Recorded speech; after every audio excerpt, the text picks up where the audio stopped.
అమ్మాయి నడుచుకుంటూ వస్తూ ఉంటే ఒక్కసారిగా ట్రైన్ పట్టాల మీద కళ్ళు తిరిగి పడిపోతుంది. అమ్మాయి వెనకాలే ఒక డాగ్ ఉంటుంది. వెంటనే ఆ డాగ్ అనేది ఆ అమ్మాయి చొక్కా పట్టుకొని లాగడం మొదలు పెడుతుంది. ట్రైన్ వచ్చేలోపు ఆ అమ్మాయిని అనేది బయటికి లాగేస్తుంది. కానీ ఆ డాగ్ అనేది ఆ ట్రైన్ లోపల పడిపోతుంది. దానితో ఆ డాగ్ కాల్ అనేది ఆ ట్రైన్ పట్టాల మీద పడి ఒక్కసారిగా తన కాల్ అనేది తెగిపోతుంది. చూసిన ఇద్దరు వ్యక్తులు వెంటనే ట్రైన్ ని ఆపి వాళ్ళిద్దరిని హాస్పిటల్ కి తీసుకుని వెళ్తారు. చివరికి ఆ డాగ్ అనేది డాక్టర్లు ఎలాగోలా బతికిచ్చి దాని ప్రాణాలని కాపాడుతారు. పూర్వకాలంలో ఆది మానవులు వాళ్ళ భార్యలు చనిపోయినప్పుడు ఈ విధంగా వాళ్ళ బాడీ చెక్కు చెదరకుండా ఈ విధంగా వాటర్ లో పెట్టి అండ్ వాటర్ లో ఈ విధంగా కర్రలు అనేది పెడతారు. దానితో ఆ బాడీ అనేది ఎటు వెళ్ళగలక అక్కడే ఆగిపోతుంది. కొన్ని రోజులకు అనేది అండ్ ఆ బాడీ చుట్టూ అనేది కొన్ని గవ్వలు ఏర్పడి ఈ విధంగా ఒక పుట్టలాగా తయారవుతుంది.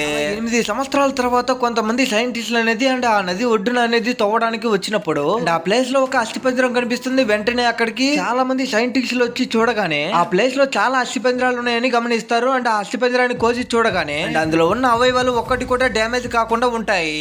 ఈ వ్యక్తి అనేది జైల్లో అనేది ఉంటాడు. ఈ వ్యక్తి తన బాడీకి అనేది ఈ విధంగా ఆయిల్ ని పోసుకొని ఆ జైలుకున్న ఒక చిన్న హోల్ లోపల నుంచి మెల్లమెల్లగా అనేది తన బాడీని బయటకు తీసుకుని వస్తూ ఉంటాడు. ఇలా ఈ వ్యక్తి చాలా తోటి కష్టపడి చివరికి ఎలాగోలా బయటికి వచ్చేస్తాడు. పోలీసులకి అనుమానం రాకుండా మెల్లమెల్లగా అక్కడి నుంచి తప్పించుకుంటాడు. పొద్దున్నే లేచి పోలీసులు చూడగానే అండ్ ఆ జైల్లో ఆ ఖైదీ తప్పించుకొని ఉంటాడు. దాని తర్వాత ఏం జరిగిందో తెలుసుకున్నాము. లక్ష్మీ మాత మన ఛానల్ ఎవరైతే లైక్ అండ్ సబ్స్క్రైబ్ చేస్తారో వాళ్ళ ఇంటో ధనం అలాగే డబ్బు చాలా పెరిగిపోవాలి. దాంతో పోలీసులు ఆ ఖైదీని వెతకడానికి చాలా మంది పోలీసులు అనేది దింపుతుంది. ఆ వ్యక్తిని ఒక సిటీ లోపల వెతుకుతూ ఉంటారు. ఆ వ్యక్తి అనేది ఒక బిల్డింగ్ చాటున దాంకొని ఉంటాడు. ఆ వ్యక్తిని 5 రోజుల దాకా వెతుకుతూనే ఉంటారు. కానీ అసలు దొరకడు. చివరికి 6వ రోజు ఆ వ్యక్తి అనేది దొరుకుతాడు. పోలీసులు ఆ ఖైదీని తీసుకుని వెళ్లి జైల్లో వేస్తారు. ఈ తేప జైలు అనేది చాలా చిన్నగా ఉంటుంది. మ్యూజియం మధ్యలో పెట్టిన ఒక బాడీ లోపల నుంచి చాలా బ్యాడ్ స్మెల్ అనేది వస్తుంది.